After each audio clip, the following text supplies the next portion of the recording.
Sabi ng isang Katoliko sa post niya, topic, ang baby ay may kasalanan, kaya kailangan silang binyagan sa simbahang Katoliko. Ang sagot ko naman,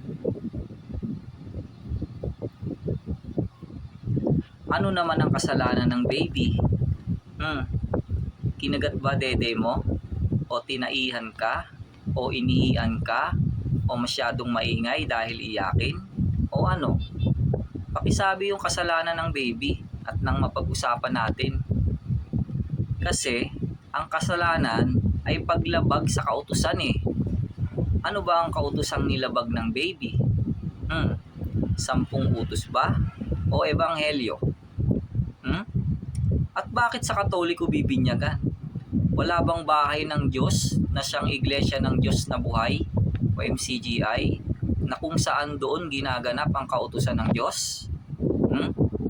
Basa Biblia. Unang Juan 3:4. Ang sino mang gumagawa ng kasalanan ay sumasalangsang din naman sa kautusan, at ang kasalanan ay ang pagsalangsang sa kautusan.